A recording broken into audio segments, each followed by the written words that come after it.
Assalamualaikum warahmatullahi wabarakatuh. Kami mahasiswa PSDKU Unta Touna Angkatan 2021 kelas B Manajemen.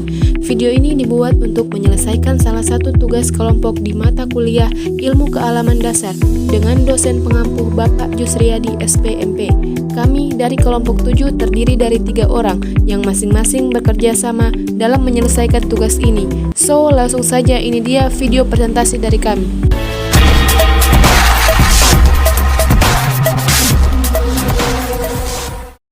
Oke, saya Mutiara. Di sini saya akan memandu video presentasi pada kesempatan kali ini. Sebelum kita membahas lebih lanjut, izinkan kami perkenalan terlebih dahulu. Saya sendiri Mutiara sebagai ketua pada kelompok ini, NIM C205211049. Kemudian ada Yuliana Halaru NIM C205211006 dan ada Nur Aziza NIM C205211087. Kami dari kelompok 7 akan membahas tentang sumber daya alam dan lingkungan yang akan dijelaskan oleh teman saya, yaitu Yuliana Halaru dan Nur Aziza. Pengertian sumber daya alam. Sumber daya alam adalah semua kekayaan berupa benda mati maupun benda hidup yang berada di bumi dan dapat dimanfaatkan untuk memenuhi kebutuhan hidup manusia. Klasifikasi sumber daya alam dan lingkungan. Berdasarkan sifatnya, sumber daya alam dapat diperbarui dan sumber daya alam tidak dapat diperbarui. Berdasarkan potensinya, material, energi, dan ruang. Berdasarkan jenisnya, sumber daya alam hayati dan sumber daya alam non-hayati. Sumber daya alam berdasarkan sifatnya yang dapat diperbarui ada 4. Yang pertama hewan, yang kedua tumbuhan, yang ketiga air, dan yang keempat tanah. Sumber daya alam yang tidak dapat diperbarui ada 3. Yang pertama batu bara, yang kedua emas, dan yang ketiga perak. Sumber daya alam berdasarkan potensinya. Yang pertama, sumber daya material. Sumber daya materi adalah aset yang dimanfaatkan oleh masyarakat dengan sebaik-baiknya. Contoh, perlengkapan pembangunan, kayu, batu, emas, tembaga, dan lain-lain. Sumber daya energi secara umum didefinisikan sebagai segala sesuatu yang dapat digunakan sebagai sebuah sumber energi. Contoh minyak, gas, batu bara, air, dan lain-lain. Sumber daya ruang. Sumber daya ruang adalah ruang bebas untuk bergerak, contoh arena bermain.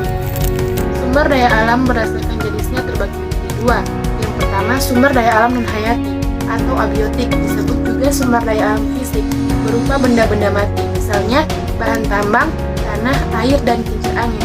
Yang kedua, sumber daya alam hayati. Sumber daya alam hayati atau biotik disebut juga sumber daya alam berupa makhluk hidup, misalnya hewan, tumbuhan, mikroba, dan manusia. Konsep pengelolaan sumber daya alam.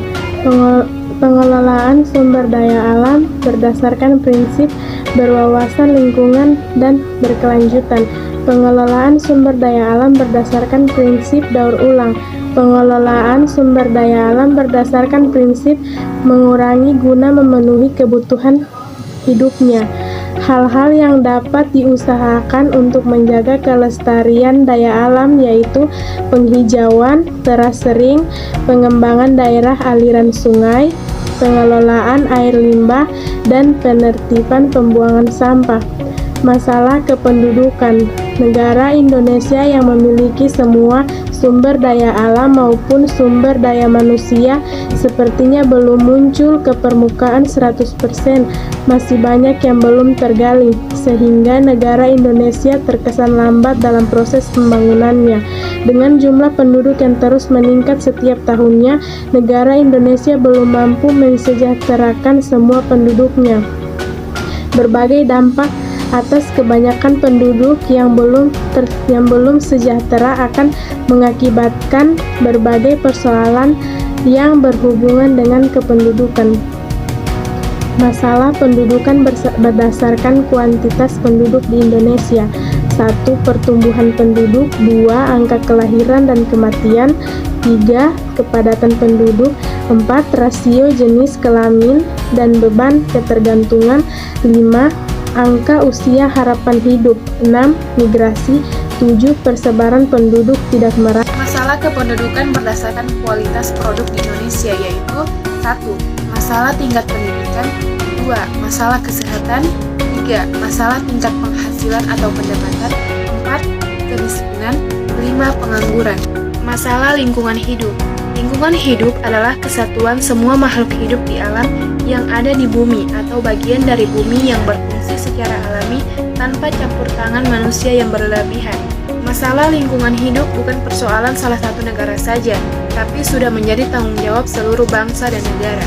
Masalah lingkungan berdasarkan faktor alami, yaitu ledakan gunung, gempa bumi, angin topan.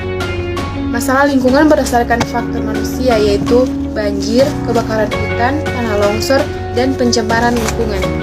Prinsip dan usaha pelestarian sumber daya alam dan lingkungan. Prinsip hukum pelestarian fungsi lingkungan hidup secara teoritis idealistis adalah sebuah prinsip yang menghendaki upaya-upaya konkret di lapangan untuk mewujudkan eksistensi kelestarian fungsi lingkungan hidup secara terus-menerus dari ancaman pencemaran atau kerusakan akibat kelalaian yang dilakukan oleh pelaku usaha atau kegiatan. Idealisme yang melandasi prinsip ini pada intinya adalah proses atau cara yang tepat untuk melakukan beragam upaya untuk mempertahankan kelestarian fungsi lingkungan hidup. Oke, itulah video presentasi dari kelompok kami tentang sumber daya alam dan lingkungan. Terima kasih. Wassalamualaikum warahmatullahi wabarakatuh.